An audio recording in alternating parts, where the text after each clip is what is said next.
एक सेकंड काम की बात कर लेते हैं। ये कौन से मैप का कौन सा ऐसे चल रहा है? दूसरे का चौथा, दूसरे का चौथा magnetic field due to, magnetic field due to ring, ये फाइंड करना है सभी को, है ना? सुनो ध्यान से।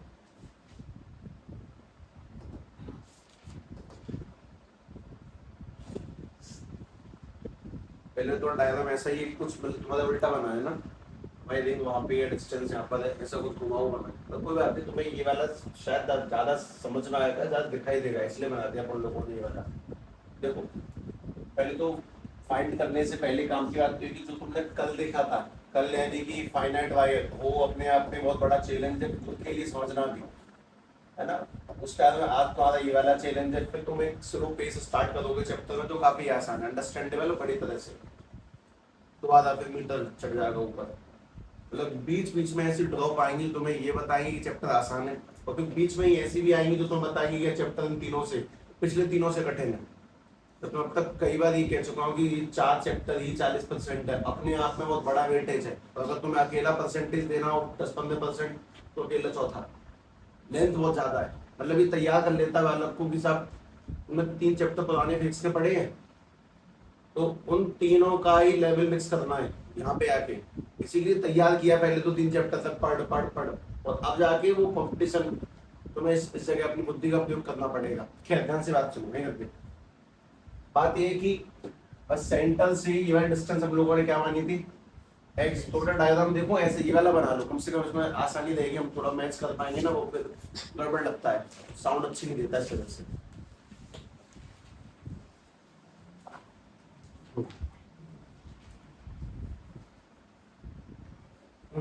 सेंटर से इवन डिस्टेंस एक्स है, इसकी रेडियस तुम सभी लोग आर ही मानो, कैपिटल आर, सभी लोग इसकी रेडियस कैपिटल आर मानेंगे।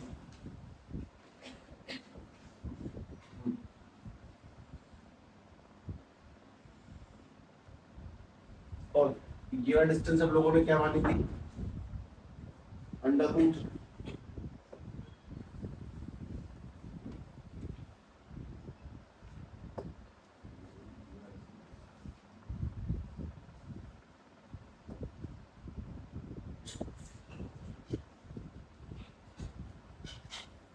ये वाली जो डिस्टेंस है हम लोगों ने क्या मानी थी, ये डिस्टेंस थी अंडर रूट करके कुछ था, R square plus X square, ये कैसे निकाली गई थी याद है ना, बीजीटी से। अब बात ये कि यहाँ पे ये वाला जो एलिमेंट है, छोटा सा टुकड़ा है, छोटे छोटे को अपन लोग क्या कहते हैं, एक छोटा सा टुकड़ा इज कॉल्ड डीएल, एक छोटा टुकड़ा डीएल है। हमें पहली बात तो बी निकालना है, अपने आप बहुत तगड़ा फेल है लिटरली, और तुम्हें उसका अभ्यास करना पड़ेगा तभी आएगा। तुम एक बार में तो गूगल देख के नहीं समझ पाओगे, ये ऐसा नहीं है, इतना आसान खेल है भी नहीं। ठीक है, ध्यान से बात सुन, ये वाला एंगल बता दे बस मुझे, ज्यादा मूड दूसरा मारे। ये वाला एंगल थीटा, ये जो मैग्नेटिक फील्ड है, पहले तो सभी लोग ध्यान रखिए कि किसी भी रिंग के अंदर हम क्या निकाल रहे हैं, इस पूरी रिंग के द्वारा किसी एक्स डिस्टेंस पर यानी इस पॉइंट पर कितना मैग्नेटिक फील्ड होगा।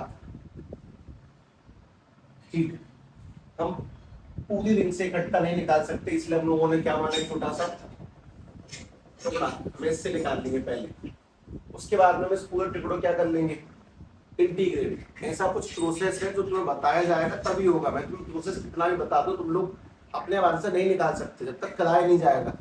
तो ऐसा नहीं कि मैं तुम्हें प्रोसेस समझा दूं कि ऐसे ऐसे होगा तुम कर लो, पॉसिबल ही नहीं है।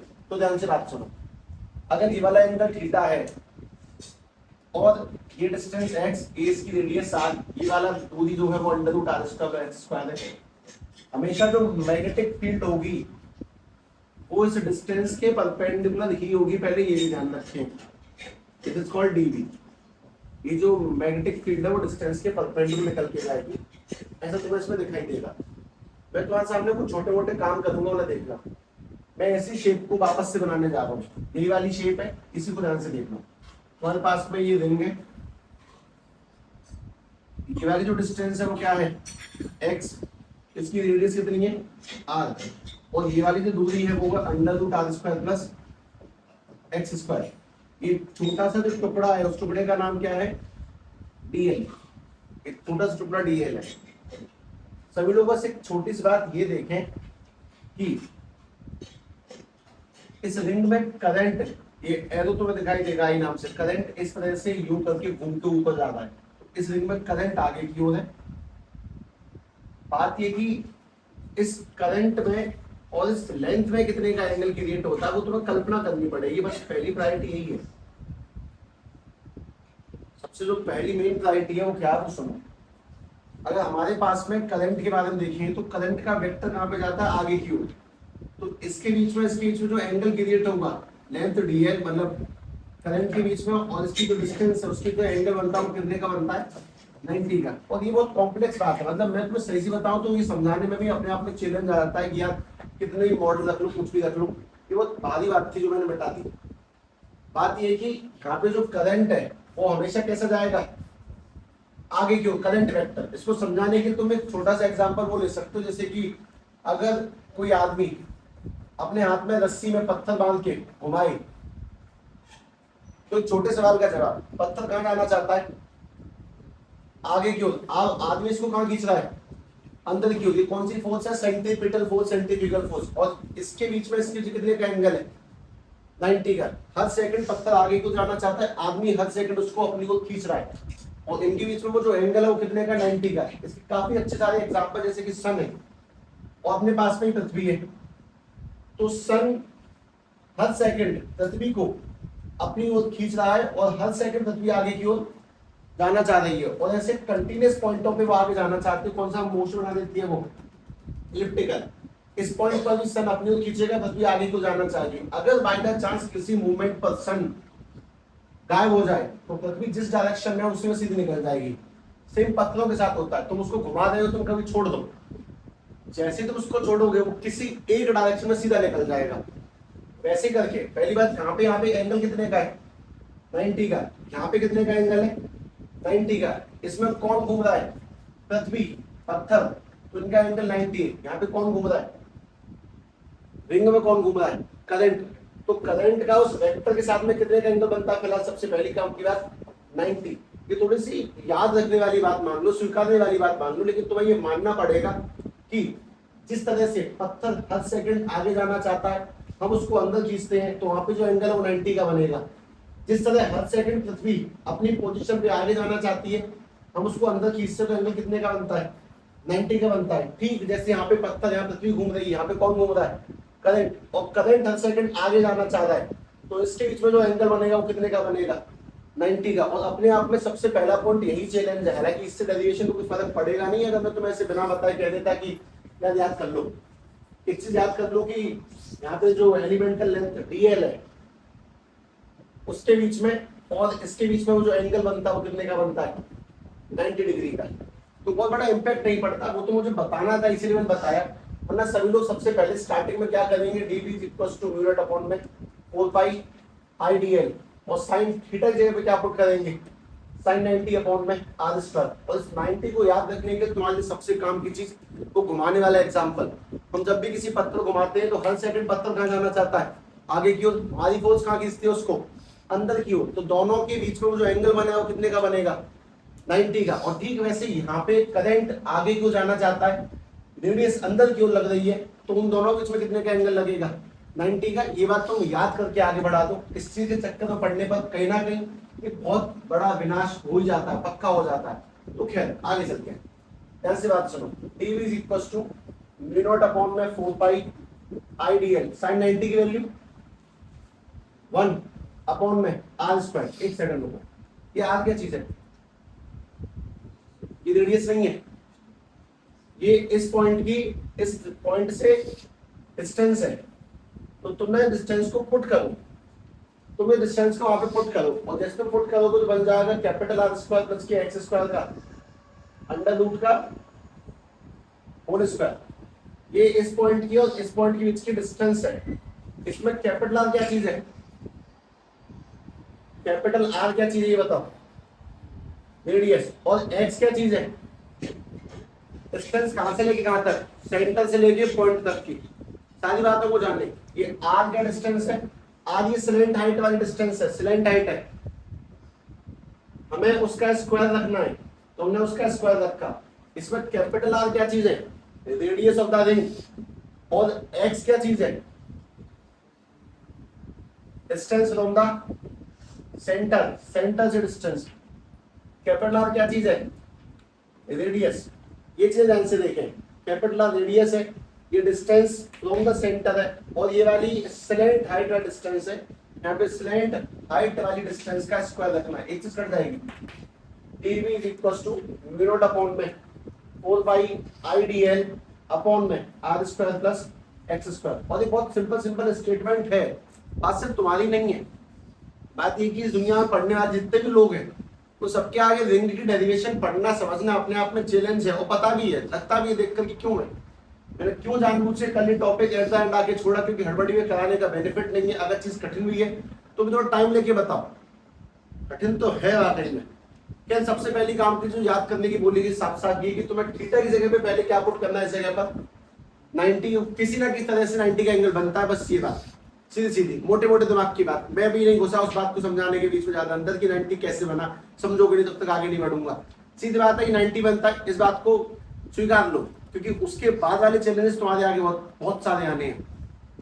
आगे बढ़ाने से पहले सब लोग ये सुने, तुम लोगों को ऐसा कुछ ध्यान है क्या, अगर अपने पास में ये कोई कंपोनेंट है एफ, ये वाला थीटा, तो थीटा के पास वाला कंपोनेंट क्या होता है, एफ cos थीटा, और थीटा के दूर वाला कंपोनेंट क्या होता है, एफ sin थीटा। ये किसी भी कंपोनेंट को ब्रेक करने का तरीका वापस से देखिए, हमारे पास में ये लिखा हुआ dv, ये वाला एंगल थीटा है, इसका पता नहीं, तो थीटा के पास वाला कंपोनेंट dv cos थीटा, और ये वाला component dv sin theta, theta के पास वाला cos थीटा, दूर वाला sin।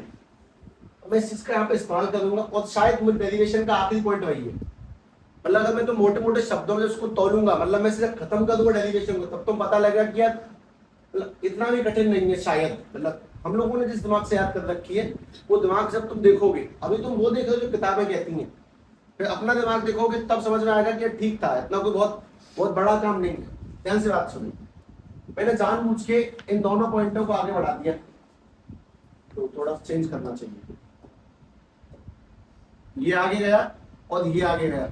एक बात था, अगर ये वाला एंगल थीटा है तो सामने वाला भी कौन सी प्रॉपर्टी, वर्टिकली अपोजिट एंगल। ये क्या चीज आ रही है, मैग्नेटिक फील्ड यानी कि डीवी। किसी भी कंपोनेंट को तोड़ने का तरीका है, दोनों तरफ क्या बनाना होता है तुम्हें, 90, तो ऐसे करके बनेगा 90। एक ये देखो लाइन, और एक ये वाली लाइन जा रही है ऊपर की। किसी भी कंपोनेंट को तोड़ने का तरीका, दोनों तरफ 90 खींच दो। एक छोटी सी काम की चीज तो सबको अपने जीवन में हमेशा याद रखनी होती है, क्योंकि 11th का छोटा सा पोर्शन अगर तुम्हें अगर याद नहीं है तो याद करना सीखो। ये थीटा एक छोड़कर ये वाला भी थीटा होगा। अब सभी लोग डीवी को तोड़ दें, डीवी के पास वाला कंपोनेंट डीवी cos थीटा, और डीवी के दूर वाला कंपोनेंट ये वाला डीवी sin थीटा। वापस से सुनो, डीवी cos थीटा, ठीक, तो वाला देखना। अब यहां से भी कोई एलिमेंटल लेंथ निकल के आएगी, वो भी आगे क्यों जाएगी, उसका भी कंपोनेंट टूटेगा, तो नीचे वाला क्या आ जाएगा, डीवी cos थीटा, और ये वाला दोबारा से क्या आ जाएगा, डीवी sin थीटा। तुम एक बात बताओ, कौन से कंपोनेंट लगातार कटते चले जाएंगे, डीवी cos थीटा से डीवी cos लगातार कटेगा, मतलब यहाँ का आदमी यहाँ के आदमी के cos थीटा को काट देगा। लेकिन ऐसे कंपोनेंट है जो बिल्कुल नहीं कटेंगे, DV sin theta, DV sin theta, DV sin theta को लगातार जुड़ते हुए चले जाएंगे। इस बात को समझने का तरीका कुछ ऐसा हो सकता है कि जैसे अपने पास में कोई रिंग है, हम सेंटर पे मैग्नेटिक फील्ड निकालना चाहते हैं, तो चारों तरफ ऐसे करके चारों बगल में जो कंपोनेंट आएंगे वो कौन से होंगे, डीवी cos थीटा, और सबके सीधा जो कंपोनेंट आएगा सबका वो कौन सा होगा, डीवी sin थीटा। तो चारों तरफ से कौन सा कंपोनेंट है जो कटता रहेगा, इससे ये, इससे ये, इससे ये, कुल मिला के डीवी cos थीटा का इफेक्ट बिल्कुल नहीं रहेगा, और ओनली एक कंपोनेंट का इफेक्ट रहेगा पूरी मैग्नेटिक फील्ड में, किसका, डीवी sin थीटा का। कुछ कल्पना ऐसे करो कि तुम्हारे पास में एक कोण है, उसमें चारों तरफ एरो निकले हुए हैं, वो फूल सा खिला दिया तुमने चारों तरफ, तो सारे जो एरो निकले हुए वो कौन से कंपोनेंट है, डीवी कॉस थीटा, लेकिन जो ऊपर एक कंपोनेंट आएगा वो कौन सा होगा, डीवी साइन थीटा। मतलब कॉस के कंपोनेंट कॉस के लोगों को काट देंगे, लेकिन साइन कंपोनेंट्स जुड़ते चले जाएंगे लगातार वापस से। मैं दोबारा आता हूं, वापस देखना पूरे खेल को। ये वाली रेडियस आर है, ये वाली जो डिस्टेंस है वो है under root R square plus X square. इन दोनों वेक्टरों के इनके बीच का एंगल कितना है, थीटा। अगर मैं इसको आगे बढ़ा देता हूं तो ये वाला एंगल भी क्या हो जाएगा, थीटा, वर्टिकली अपोजिट। ये जो मैग्नेटिक फील्ड है वो किसी छोटे से टुकड़े की वजह से इसका नाम डीएल है, तो इसको भी हम लोग क्या बोलेंगे, ओनली डीवी। किसी वेक्टर को तोड़ने का तरीका होता है, तो मतलब क्या बना दो 90। 90 बनने के बाद में तुम्हें ये पता होना चाहिए कि अगर ये वाला थीटा है, अगर ये वाला थीटा है तो एक छोड़ के ये वाला भी थीटा होगा। थीटा के पास वाला कंपोनेंट डीवी कॉस थीटा और थीटा के दूर वाला कंपोनेंट डीवी साइन थीटा। और एक काम की बात है कि इसमें कौन से एलिमेंट है जो कट जाएंगे, डीवी कॉस थीटा। किसकी वजह से, ड्यू टू सिमेट्री, कि बहुत सारे कंपोनेंट निकल के आएंगे जो हर बार डीवी साइन में तो मिल जाएंगे लेकिन कॉस के अपोजिट हो जाएंगे। तो हर एक कॉस का कोई दुश्मन बैठा होगा जो कॉस को काट देगा।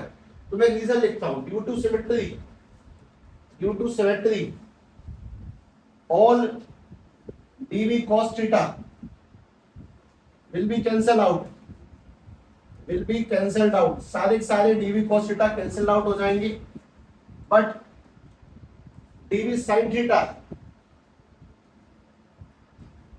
came in the same direction, came in the same direction to give the resultant, in the direction, in the same direction to give the resultant, to give resultant।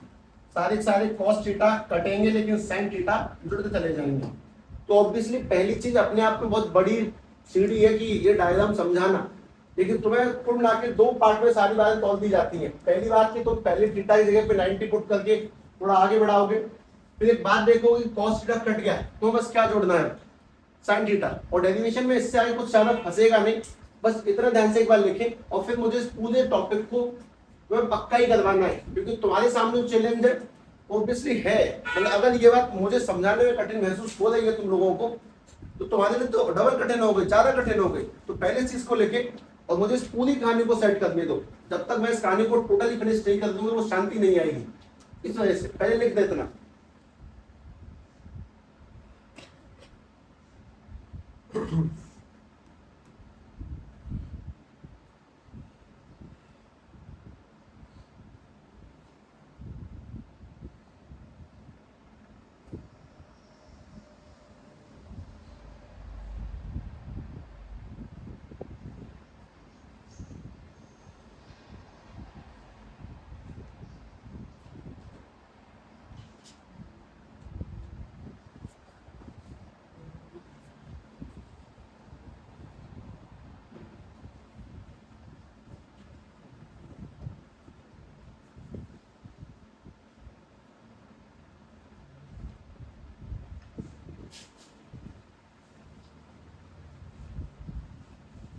तुम्हें कौन से कंपोनेंट जोड़ने हैं, बस डीवी साइन थीटा ऐसा ध्यान रखेंगे। पहले तुमने थीटा में क्या पुट किया, 90 पुट किया, अब बस डीवी साइन थीटा यूज करना है। तो गलत डेरिवेशन ये भी है कि मैं तो वहीं से डीवी साइन थीटा इंटीग्रेट कराता, सीधे वैल्यू पुट करवा देता और फिर खत्म भी हो जाता, लेकिन पहला 90 पुट करना पड़ेगा।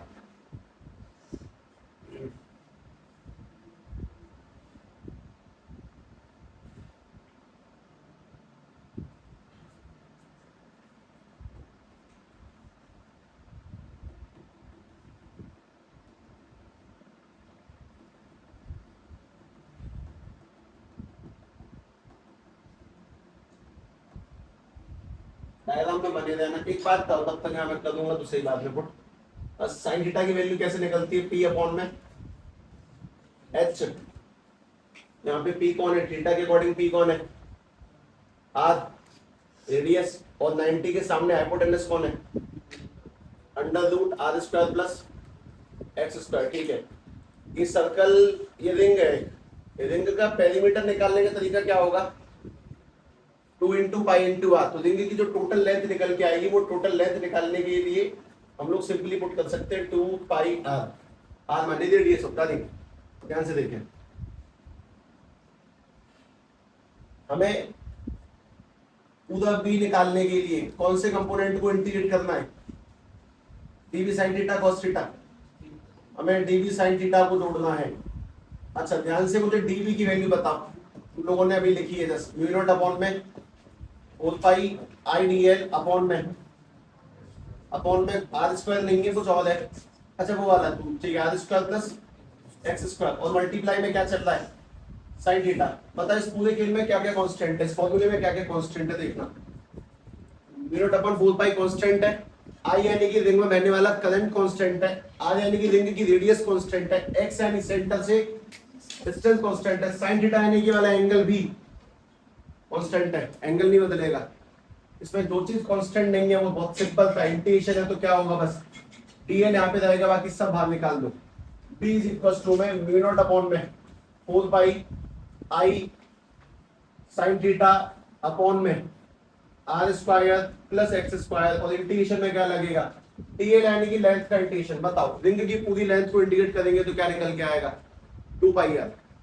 dl यानी कि पूरी रिंग की लेंथ को इंटीग्रेट करना है, और जब पूरी लेंथ को इंटीग्रेट करोगे तो म्यू नॉट अपॉन में 4 pi I sine theta upon में R square plus X square और dl की जगह पे पूरी लेंथ 2 पाई आर।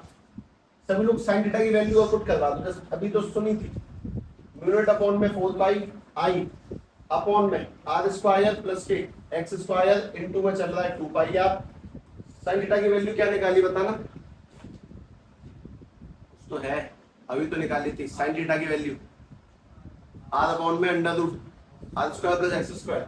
तो साइन थीटा की जगह पे रखा गया आर अपॉन में under root R square plus X square. इन दो चार लोगों को मिला दो आपस में, जैसे कि चल रहा है b is equal to mu not upon में 4 पाई आई मल्टीप्लाई में 2 पाई आर का जब आर से मल्टीप्लाई करोगे तो 2 पाई आर स्क्वायर, और नीचे देखना ध्यान से, ये R square plus X square की power R square plus X square की पावर 1, और ये मल्टीप्लाई में है R square plus X square की पावर 1/2 मल्टीप्लाई में। जब दोनों को मल्टीप्लाई कर रहे होगे तुम लोग तो मल्टीप्लाई में एक रूल है, बेस से में तो पावर ऐड होंगी, और जब 1 + 1/2 ऐड होगा तो क्या बन जाएगा? 3/2, यानी कि R square plus X square की पावर 3/2। कुछ कर सकता है? कर दो। नहीं, पाई से पाई नहीं कटेगा, पाई से पाई काटा, 2 से 4 काटा 2 बार, तो तुम्हारे पास में रह जाएगा b is equal to mu not upon में 2 R square plus X square की पावर 3/2, और ऊपर क्या चलेगा? Only I R square. ये रिंग का फॉर्मूला है, अभी रिंग की पी निकालने का। इसमें भी खेल है, ये कितनी रिंग है अपने पास में? एक। अगर 100 रिंग हुई तो 100 का मल्टीप्लाई, अगर 10 रिंग होगी तो 10 का मल्टीप्लाई, यानी कि फॉर n टर्न्स, कितने भी टर्न है, नंबर ऑफ टर्न्स अगर n हो जाए तो इसी b का फॉर्मूला बन जाएगा mu not I R square upon में 2 ब्रैकेट में R square plus X square की पावर 3/2 मल्टीप्लाई में n, अगर n रिंग्स होंगी तो एक छोटी सी स्टेटमेंट, मतलब यहां से लेके यहां तक जाने में खेल ज्यादा नहीं है, लेकिन इस पूरी प्लॉटिंग को रखने में बहुत बड़ा खेल है वाकई में। और ऊपर से याद रखना पड़ेगा mu not I R square upon में 2 आर स्क्वायर एक्स स्क्वायर की पावर 3/2 मल्टीप्लाई में n नंबर ऑफ टर्न्स, अगर 1 है 2 है 20 से 50 है कितने भी है उसका मल्टीप्लाई करना एक इजी काम है। तो उससे पहले वाला खेल सारे खेल बिगाड़ देता है।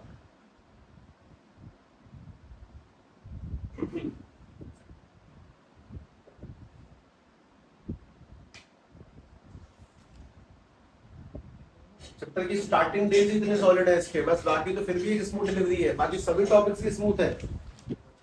स्टार्टिंग मटेरियल इतना पावरफुल है कि किसी भी बालक के दिमाग को ये चैलेंज दे देता है कि यार ये चैप्टर में पढ़ूं कि ना पढ़ूं। पर ठीक है, बाकी ब्रिलियंट ही जाना सब कुछ, ये भी ठीक ही जाएगा, अभी तुम बस थोड़ी देर और देखोगे इसे, तब जाके अरे हाँ इतना कठिन नहीं था।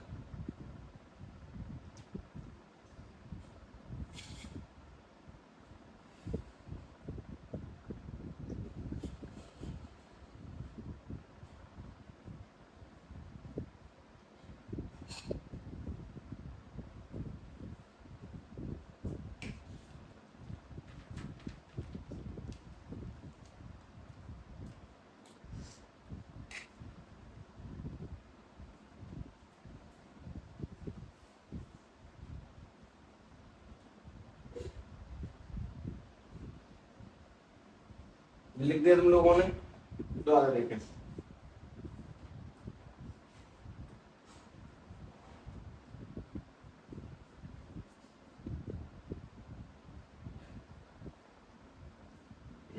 कुछ कांस्टेंट था ना, सुनो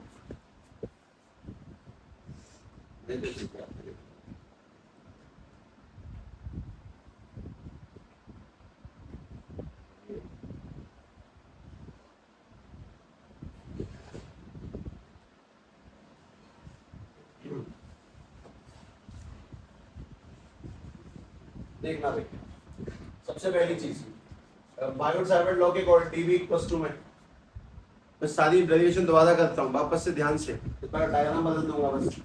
DV equals to mu not upon में 4 pi I D L sine theta upon में आर स्क्वायर। यहाँ पे एलिमेंटल लेंथ की और रेडियस की जो कितने का एंगल क्रिएट होगा, तो पहले 90 पुट करेंगे, यानी कि डीवी इक्वल्स टू में म्यू नॉट अपॉन में 4 pi I D L sine 90 upon में आर स्क्वायर। साइन 90 की वैल्यू 1, यानी तुम्हारे पास में एक काम बनेगा DV equals to mu not upon में 4 पाई म्यू नॉट अपॉन में 4 pi I D L sine 90 जगह पे 1 अपॉन में आर स्क्वायर। एक खेल तो फेज यहाँ खत्म हो जाता है। उसके बाद में इसका दूसरा फेज जो स्टार्ट होगा वो सुनो। दूसरे फेज के अकॉर्डिंग अगर हम यहाँ पे ध्यान से देखते हैं, ये वाला थीटा, मैं कंपोनेंट तोड़ने की बात करने जा रहा हूँ, वो ध्यान से समझ लेना। पहली चीज तो ये कि ये एंगल आगे बढ़ा दिया, ये वाला एंगल आगे बढ़ा दिया, दिस इज कौन सा, थीटा, वर्टिकल अपोजिट थीटा। इसमें सबसे बड़ा चैलेंज ये कि डीवी ऐसे नहीं जाता, डीवी जाता है उसके परपेंडिकुलर, मतलब ये डीवी नहीं है। देखो जैसे कि डीवी ऐसे टेढ़ा ज्यादा होगा, ये टेढ़ा नहीं है, ये टेढ़ा नहीं होने की वजह कुछ ऐसे करके है, ये ऐसे परपेंडिकुलर जाता है इस तरह से, तो वो टेढ़ा बना दिया। वो फिगर एक लाइन लगी होती है तो ऊपर की ओर, ये वो वाला है तो है ठीक। अब ध्यान से याद समझे, हमारे पास में एक कंपोनेंट आगे और एक कंपोनेंट इस तरफ, हाँ भाई ये थीटा है, और एक छोड़ के ये वाला भी थीटा होगा।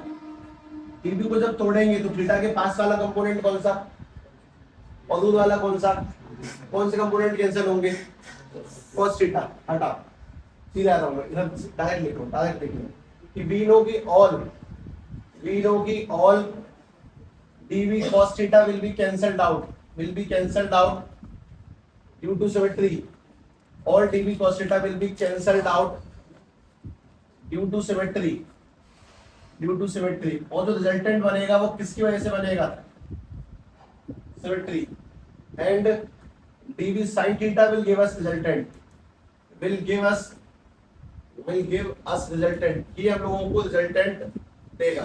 काम की चीज कि अगर मुझे पूरा b निकालना है तो किसको इंटीग्रेट करना पड़ेगा, dv cos थीटा को नहीं, dv sin थीटा को। और बस सभी लोग इस जगह पे dv sin थीटा रखें, dv की वैल्यू डालो और बस काम खत्म होता है।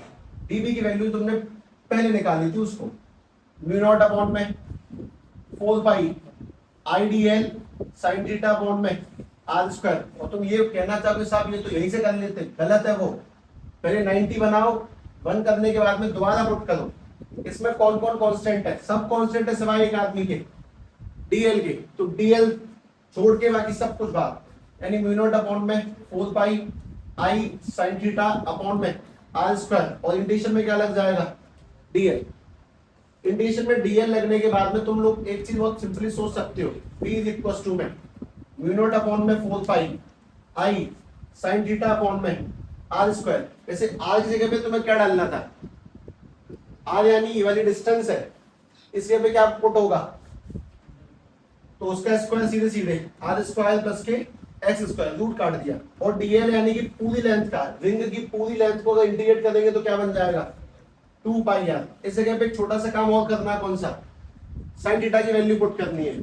अगर ये थीटा है तो साइन थीटा यानी कि पी अपॉन में एच, थीटा के अकॉर्डिंग सामने वाला परपेंडिकुलर, और एच कौन सा है, under root R square plus X square. जब साइन थीटा की वैल्यू इसमें पुट करी जाएगी तो बी इक्वल टू में म्यू नॉट अपॉन में 4 पाई आई अपनी जगह पे, 2 पाई आर अपनी जगह पे, अपॉन में आर स्क्वायर प्लस के एक्स स्क्वायर, और साइन थीटा की वजह से आर अपॉन में under the root of R square plus X square.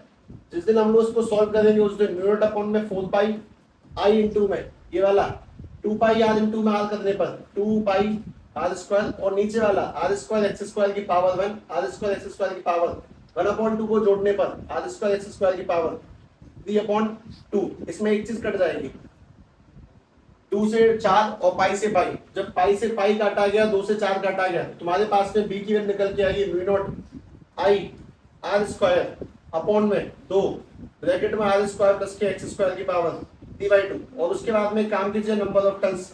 अगर टर्न जितने भी होंगे तो एन टर्न्स के लिए जो बी का फॉर्मूला क्रिएट होगा वो कुछ खास नहीं होना, सब कुछ सेम टू सेम आएगा। म्यू नॉट अपॉन में 2 आई आर स्क्वायर अपॉन में आर स्क्वायर प्लस के एक्स स्क्वायर की पावर 3/2 और इनटू में क्या लग जाएगा बस एन। डेरिवेशन लगभग वैसी है जैसी पहले करी, लेकिन अगर तुम थोड़ा दिमाग से देखोगे तो कुछ खास नहीं है। रिंग रिंग रिंग चिल्लाने वाली बात है, वरना कोई बहुत बड़ा पॉइंट नहीं होता। अगर हम लोग बस इंटीग्रेशन थोड़ा ध्यान दे लें इस पूरी कहानी में बस 2 मेन टर्निंग पॉइंट कौन से हैं। एक तो है कि डीएल का इंटीग्रेशन बनके क्या आएगा 2 पाई आर और दूसरा sin थीटा की वैल्यू क्या पुट करनी है आर अपॉन में under root R square X square. उससे ऊपर कुछ नहीं है। ध्यान से फिर से देख लें एक बार। अभी इसी का एक छोटा सा पालक फेज और है।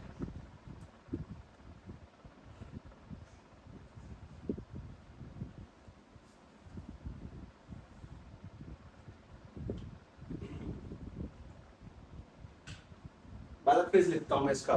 Magnetic field due to ring at the centre. ये तुमने कहां पे फाइंड करा है? Perpendicular distance x from the centre. Centre से x दूरी जाने पर अब जो फाइंड करना है वो एट द सेंटर है। वो सुनो ध्यान से, लिखे ई लिखे आप। मैग्नेटिक फील्ड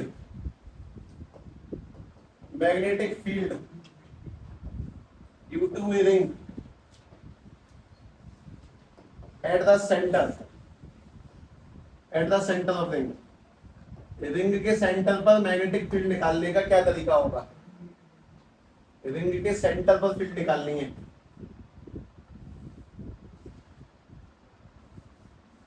इसे ड्राइव कर लेना, सब ड्राइव आ जाता नहीं तो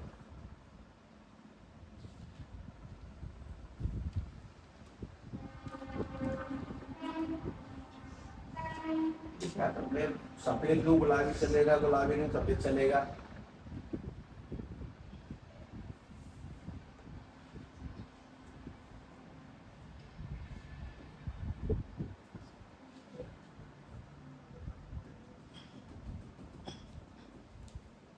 इस जगह पे बी निकल के आया mu not I R square upon में 2 आर स्क्वायर प्लस के एक्स स्क्वायर की पावर 3/2। तो जब प्रैक्टिकल एग्जाम में क्या सवाल पूछता, हालांकि उससे कोई फर्क नहीं पड़ता। दुनिया की सबसे बड़ी फॉर्मेलिटी यही है, प्रैक्टिकल रियलिटी यही है। कुछ नहीं होना जाना, कुछ नहीं होता है, कोई फायदा नहीं है। भगवान जाने क्यों इसे पढ़े हुए लोगों के। डायरेक्ट फॉर्मूले सबसे पहले सवाल पूछेगा कौन चैप्टर आता है भाई। कभी कभी बालक से भी पूछ लेते हैं, मतलब जैसे कोई कह रहे साहब इससे थोड़ा हल्के सवाल पूछना। अच्छा किस चैप्टर है फिजिक्स में? 14। सबके नाम बता लाइन से।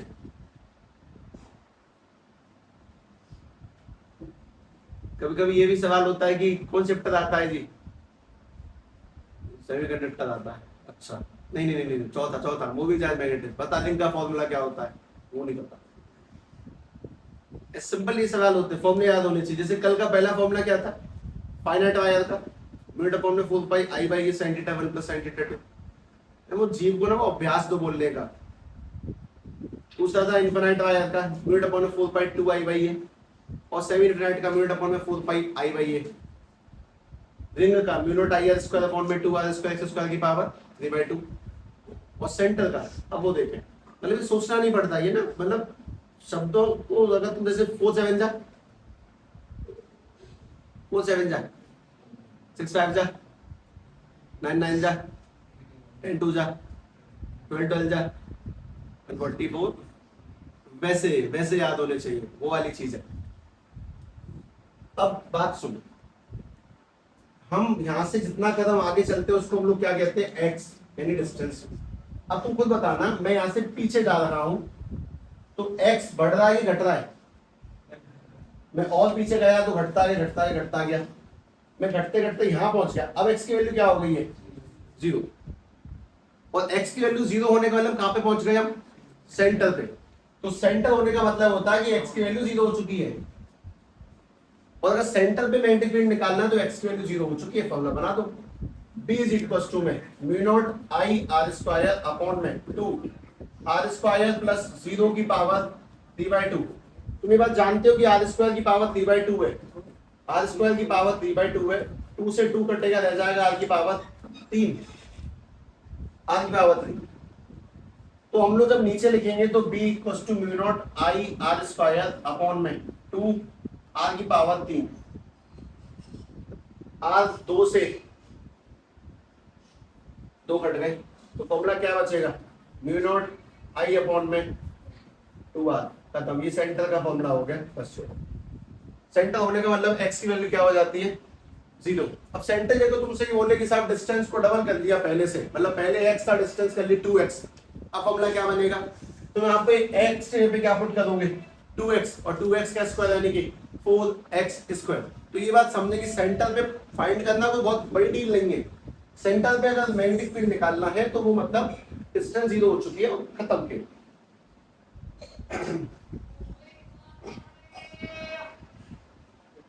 एक बात और बताओ कि मैग्नेटिक फील्ड सेंटर पे ज्यादा होगी कि डिस्टेंस बढ़ाने पर ज्यादा होगी? कहां मैक्सिमम होगी? सेंटर पे। जितना दूर जाएंगे उतनी ही वीकनेस आती चली जाएगी। अगर हम आगे क्यों जाएंगे तो मैग्नेटिक फील्ड घटेगा, अगर पीछे क्यों जाएंगे तो मैग्नेटिक फील्ड घटेगा। सबसे मैक्सिमम मैग्नेट की पावर किस जगह पर होगी? सेंटर पे। तो इसका ग्राफ और है, ठीक है, वो देखो। ग्राफ तुम्हें शायद देख के समझ में आ ही जाएगा।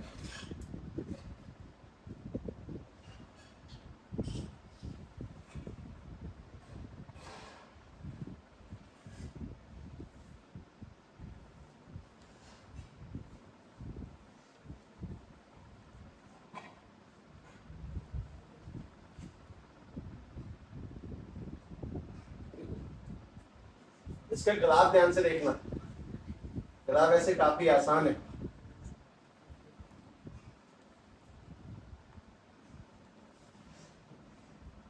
ये वाली कौन सी एक्सिस है? एक्स यानी कि डिस्टेंस। और एक्स एक्सिस में ये सबसे एंड वाला पॉइंट होता है इन्फिनिटी। वो वाला पॉइंट कौन सा होगा? माइनस की इन्फिनिटी। और ये वाला कौन सा पॉइंट है? 0। हम 0 पे खड़े हैं। मैंने ये वाली जो एक्सिस को तुम्हें बताया कि दिस इज बी, बी यानी कि मैग्नेटिक फील्ड है ये। तो तुम ये बताओ कि किसी भी रिंग में बनने वाला मैग्नेटिक फील्ड सबसे ज्यादा मैक्सिमम कहां पे होगा? जब वो सेंटर पे होगा। कब घटेगा? जब हम आगे जाएंगे तब घटता जाएगा। और कब घटेगा? जब पीछे जाएंगे तो भी घटता जाएगा। तो मैक्सिमम तो होता है वो सेंटर पे, जब x की वैल्यू 0 होगी तब तो होगा वो मैक्सिमम। आगे बढ़ेंगे तो लगातार मैग्नेटिक फील्ड डिक्रीज करेगा, और पीछे जाएंगे तो भी लगातार मैग्नेटिक फील्ड डिक्रीज करेगा। तुम इस रिंग से आगे जाओगे तो भी ताकत घटेगी, और पीछे जाओगे तो भी ताकत घटेगी। इस जगह पर भी बी की वैल्यू कम होगी, इस जगह पर भी बी की वैल्यू कम होगी, लेकिन सबसे ज्यादा बी की वैल्यू कहां पर होगी? सेंटर पर। तो सेंटर वाले ग्राफ को उठा दो, आगे का डिक्रीज करो और पीछे का डिक्रीज करो, गिराओ उस ग्राफ को। ये रिंग के लिए मैग्नेटिक फील्ड का ग्राफ है, वो दोनों डायरेक्शनों में घटेगा, क्योंकि दोनों में तुम अगर थोड़ी बुद्धि से देखोगे तो दूर ही जा रही हो। और सेंटर के टाइम पर वो ग्राफ मैक्सिमम शो करेगा, मतलब मैग्नेट की सबसे अधिक ताकत तुम्हें सेंटर पर महसूस होगी।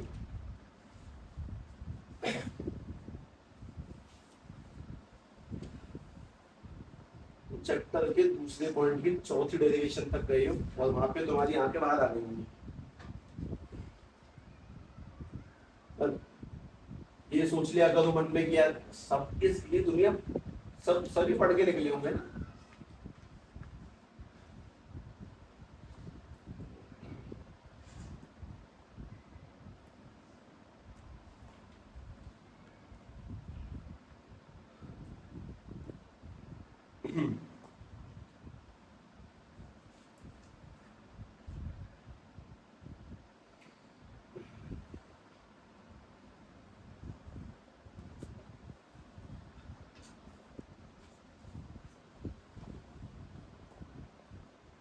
चलो दोबारा से देखिए, मन संतुष्टि के लिए, मेरी मन संतुष्टि के लिए।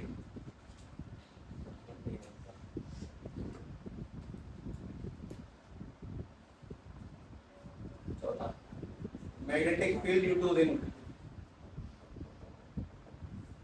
Due to ring at a distance from centre, due to ring at a distance, at a distance from centre, at a distance from centre, centre से कुछ दूरी पर निकालने वाली मैग्नेटिक फील्ड, वही है, चौथा ही है। बस तुम्हें इस बार पता होगा कि खेल खत्म कहाँ होता है। शुरुआत में ये डर लगता है कि सब फिनिशिंग के पता नहीं है करेंगे क्या हम लोग। हमारे पास में एक रिंग है, दूसरी काम की चीज, रिंग की रेडियस कितनी है आर, डिस्टेंस कितनी, ये वाला डिस्टेंस कितनी, under root R square plus X square, ये वाला एंगल कितना, एलिमेंटल लेंथ कितनी डीएल, इससे प्रोड्यूस होना मैग्नेटिक फील्ड कितना, मैग्नेटिक फील्ड कितना, मैग्नेटिक फील्ड कितना आएगा डीवी। उसके बाद दो कंपोनेंट टूटेंगे, ये वाला कंपोनेंट कितना डीवी cos थीटा, ये वाला कंपोनेंट कौन सा डीवी sin थीटा, क्या कैंसिल आउट हो जाएगा cos थीटा। स्टार्टिंग में एंगल कितने का था 90 का, तो डेरिवेशन स्टार्ट कहां से होगी 90 से, है ना। अब तुम्हें ये पता है कि एंड कहां पे होगा, तो इसलिए चीजें स्टार्टिंग में कठिन लगेंगी ऑब्वियसली, जब कठिन बोल दी गई है। अब मैं तुम्हें दोबारा कह रहा हूं ना, इसके बाद कुछ कठिन नहीं है। इस पूरे चैप्टर में रिंग के सिवा कुछ ऐसा नहीं आएगा जो तुम परेशान करेगा। तुम सबसे मजबूत लड़ाई लड़ चुके हो। ध्यान से देखें, सबसे पहली चीज Biot-Savart law, using Biot-Savart law. अंग्रेजी नहीं छाटता बस मैं इन चीजों में कि शायद तुम लोगों को लिखनी आती है हल्की फुल्की, तो इसे नोट्स पढ़ लिया करें। उनको पढ़ने से हल्की फुल्की पता लग जाती है कहाँ पे use, let, the, hence, proof, ये सब का इस्तेमाल करना है। तो बहुत बड़ी चीज नहीं है, ध्यान से बात सुनो।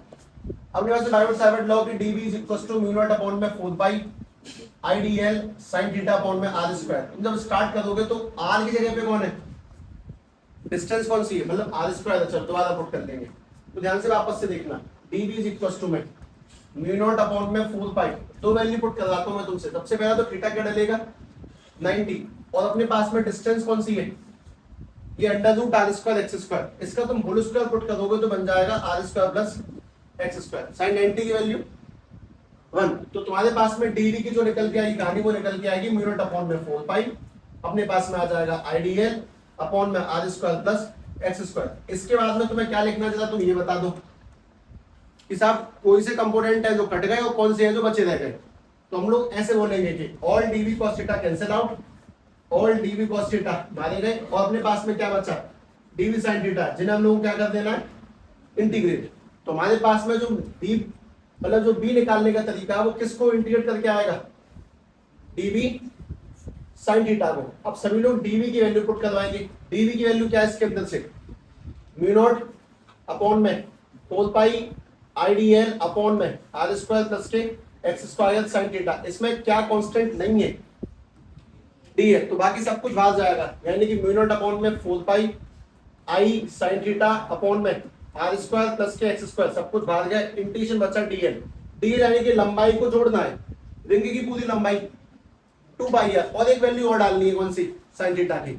अगर रिंग की पूरी लंबाई को ध्यान में रखें तो I अपॉन में r स्क्वायर प्लस के x स्क्वायर, और dl को जोड़ दिया, dl को जोड़ेंगे तो 2 पाई r। sin थीटा की वैल्यू कैसे निकलती है, हम सब लोगों को अंदाजा पड़ गया होगा अब तक, तो p अपॉन में h। थीटा के अकॉर्डिंग p कौन है और h कौन है, यानी कि अपने पास से बन जाएगा r अपॉन में under root r square plus के x स्क्वायर, यानी कि r अपॉन में under root r square plus के x स्क्वायर। हम लोग चीजों को काट पीट कर सकते हैं, जैसे कि पाई से पाई काटेंगे, 2 से 4 काटेंगे 2, यानी कि म्यू नॉट I इंटू में 2 पाई r स्क्वायर और अपॉन में 2 under the root of r square plus के x स्क्वायर। और अगर यही कहानी n टर्म्स में होगी तो मल्टीप्लाई में n, और अगर यही कहानी सेंटर पे होगी तो x की वैल्यू क्या बन जाएगी 0। तो बस खराब कर देंगे, ये पाई तो कट गया ना, mu not I R square upon, एक सेकंड, r स्क्वायर अपॉन में 2 r स्क्वायर प्लस के x स्क्वायर की पावर 3/2। अगर n टाइम्स के लिए है तो n का मल्टीप्लाई, और अगर सेंटर पे है तो x की वैल्यू। तो ये मुझे याद क्यों है, तो तुम्हें देखा, मैंने तुम्हारे सामने 3 बार किया, तुमने बता कितनी बार किया 0। तो बस वही डिफरेंस है, तो डिफरेंस काटने की कोशिश करो, अंतर कम करो, तब जाके तुम्हें पता चलेगा कि शायद कठिन नहीं है। अब तुम देख सकते हो यहाँ अंत पता हम लोगों को। खैर मैं दोबारा लिख देता हूँ, n टर्न्स के लिए फॉर्मूला बना देता हूँ, टाइम नहीं लगेगा, कुछ खास नहीं से मल्टीप्लाई किसका करना है, n का। और अगर सेंटर के लिए बनाना है कि सेंटर में b कितना होगा, x की वैल्यू क्या हो जाएगी 0। अगर x की वैल्यू 0 है तो mu not I R square upon में 2, x की वैल्यू 0 है, x की वैल्यू 0 तो आर स्क्वायर की पावर x 0 हो गया, तो आर स्क्वायर की पावर कितना बचा 3/2, 2 से 2 काटेंगे तो आर की पावर 3, एक से 2 आधा कट गई, 2 बार से 2 बार तो बचेगा म्यू नॉट आई अपॉन में 2 बार। अब तुम इसको लिखने की कोई नीड नहीं, बात खत्म करें। जरा चैप्टर के मैप का तीसरा पॉइंट देखकर बताएं आप। लिखा है एम्पियर्स सर्किटल लॉ, देखें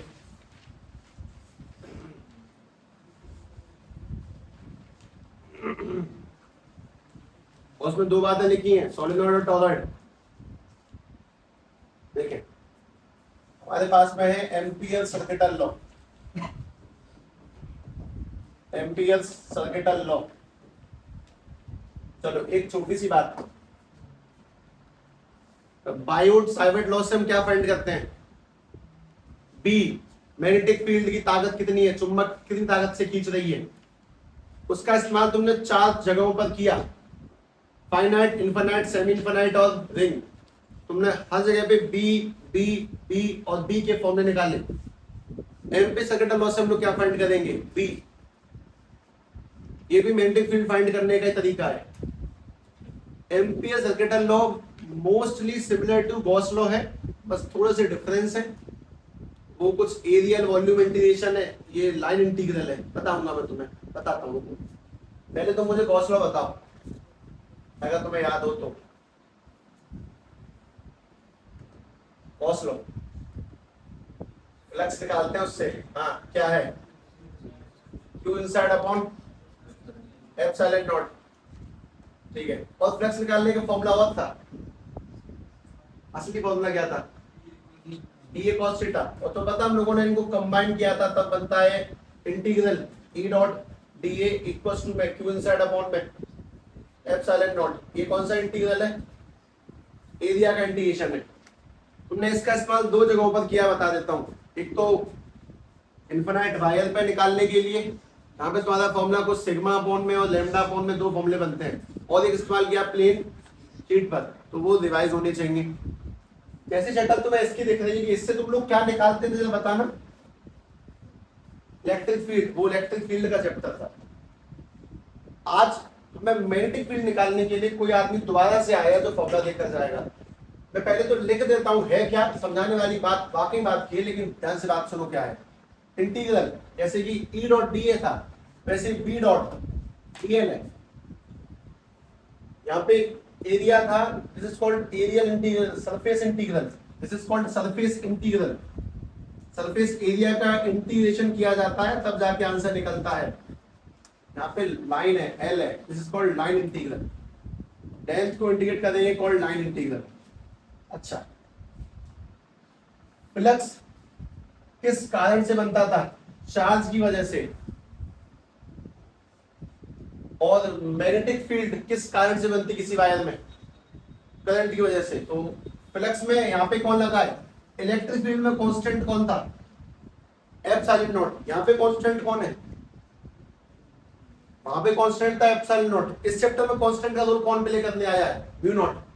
तो लगभग सिमिलर लिखूंगा मैं, थोड़े डिफरेंसेस तो पक्का होंगे। Integral B dot dl is equal to mu not I inside.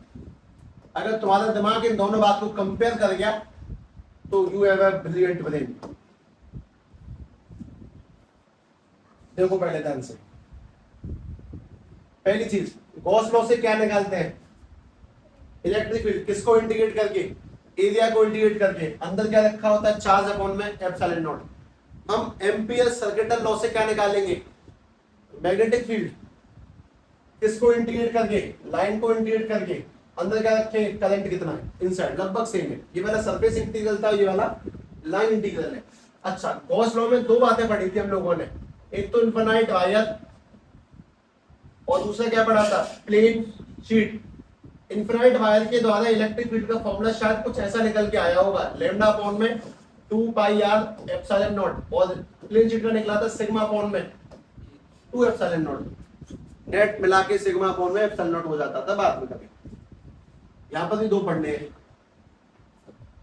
यहाँ पर जो मैं दो बातें पढ़नी है, दो डेरिवेशन सीख ली है, उसकी सीखी थी वो दो डेरिवेशन। पहली डेरिवेशन का नाम है सोलेनॉइड और दूसरी का नाम है टॉरॉइड। और टॉरॉइड किसे कहते हैं वो सुनो, आयरन मैन का हर्ट है टॉरॉइड। अगर तुम्हें नहीं पता है तो मैं तो समझाता हूँ, सुनो। जैसे हम लोग बेसिकली एक बात तो जानते ही है कि सोलिनॉइड किसे कहते होंगे, एक ऐसा सिलेंड्रिकल पाइप, जैसे कि कॉइन की शेप क्या है, सर्कल की रिंग या सिलेंडर, सिलेंडर, क्योंकि कॉइन की, सिक्के की कुछ ना कुछ छोटी सी हाइट भी होती है और गुलाई भी होती है। लेकिन हम जिस सिलेंडर की बात करते हैं उस सिलेंडर की लंबाई उसकी रेडियस से, रेडियस छोटी सी होगी और उसकी लंबाई रेडियस ज्यादा होगी। रेडियस तो छोटी सी पाई जाएगी, लंबाई ज्यादा है, लंबाई। और ऐसे सिलेंडर के ऊपर तार को लपेट देना इज कॉल्ड सोलेनॉइड। अभी बनाना नहीं है। और टॉरॉइड किसे कहते हैं वो सुनो। टॉरॉइड ऐसे करके होता है, उसी गोल पाइप को, प्लास्टिक के पाइप को गोल कर लेना और फिर उसके ऊपर से तार को लपेट देना, पाइप को गोल करके तार को लपेट देना, इज कॉल्ड टॉरॉइड। ऐसा मानो कि अगर लंबा सिलेंडर है तो वो सोलेनॉइड है, और अगर गोल सिलेंडर है तो वो टॉरॉइड है। और इन दोनों के द्वारा हमें जो चीजें फाइंड करनी है, अगर ऐसी शेप है तो पहले तो उसको बोलते हैं सोलेनॉइड, उसके ऊपर लपेट दिया कॉपर की वायर, इसको तो बोलते हैं सोलेनॉइड, और इसको बोलते हैं हम लोग टॉरॉइड। हमें सोलेनॉइड की हेल्प से भी क्या फाइंड करनी है कि इसमें करंट जाएगा, लंबाई इतनी है, गोले इतने हैं, तो कितना चुंबकीय प्रभाव होगा, क्योंकि सबसे मेन तो यही बनाता है, सबसे स्ट्रॉन्ग मैग्नेटिक फील्ड ये बनाता है। और इसमें भी यही फाइंड करना होता था कि कितना मैग्नेटिक फील्ड होगा, पर इस सिलेबस का हिसाब नहीं रहा, तो ये पढ़ने की भी नीड नहीं है। तुम लोगों ने अगर ये चीज कहीं पे देखी हो तो बता सकते हो। अगर तुमने शायद कभी स्पीकर वगैरह देखे हो, ईयरफोन्स वगैरह में छोटे छोटे गोल्स कॉइलिंग सी होती हैं, मतलब जाने ऐसी कितनी मैग्नेटिक फ्रीक्वेंसी है, मतलब जाने दूरभाष यंत्र, मोबाइल फोन, उसमें यही सभी चल रहा है।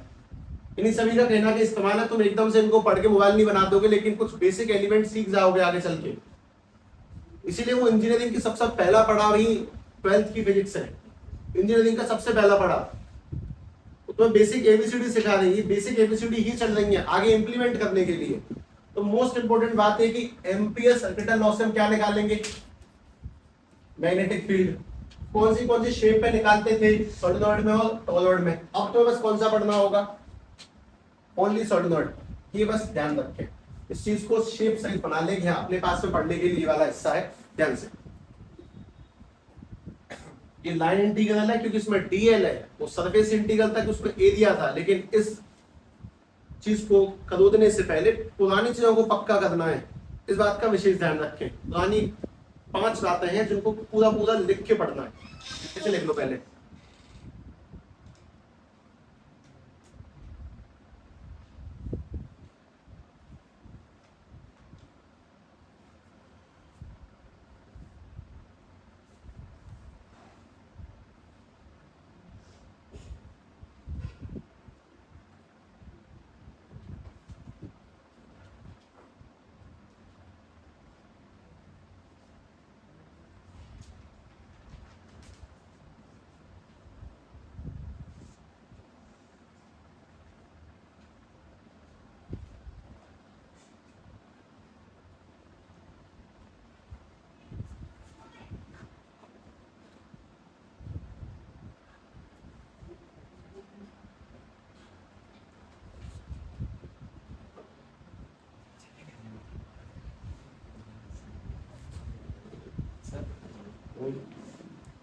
इसको से भैया ये, अच्छा तो ये पूरे समाज के लिए है।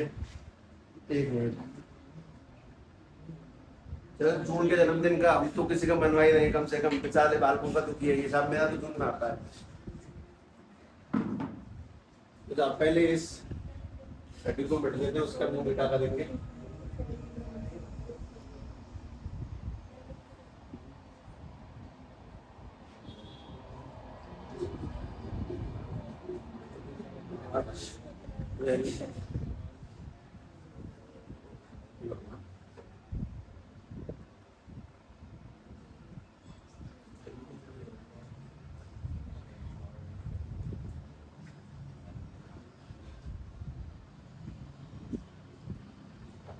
स्पेशली रिवीजन पे बहुत ध्यान देना चैप्टर में, बहुत ज्यादा। मतलब मैं तो संभाल के लेके चलूंगा, तो ऑब्वियसली मैं भागदौड़ नहीं कर सकता बेसिकली, तो फिर भी एक मिनट से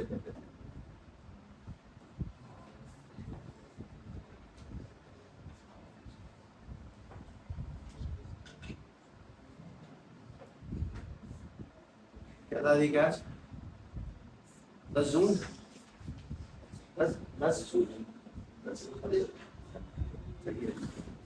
तुम्हें वैसे अंदाजा होगा इस चीज का कि यार 10 मार्च से 10 जून तक 3 ही महीने हुए वैसे अभी तक, पर एक range of study non stop चली तो क्या कुछ नहीं कर सकती है। Consistency can break anything. मतलब अगर तुम यहाँ तक 3 महीने में आ सकते हो तो अगले 6 और फिर अगले बस 8, परफेक्शन तुम पे डिपेंड करेगा। 1 मिनट में ना इवन ऐसे पहले गिनती कर लेता हूँ, फिर मैं काट दूंगा ना। तो ये तो ऑनेस्ट हिसाब किताब है, इसमें क्या है। मैं शर्म के बाद बांटू ना, फिर बचा रह जाए लोग, कोई बात चले जाए, ऐसे बंद कर दें। हाँ, इससे फिर तो पता लग जाए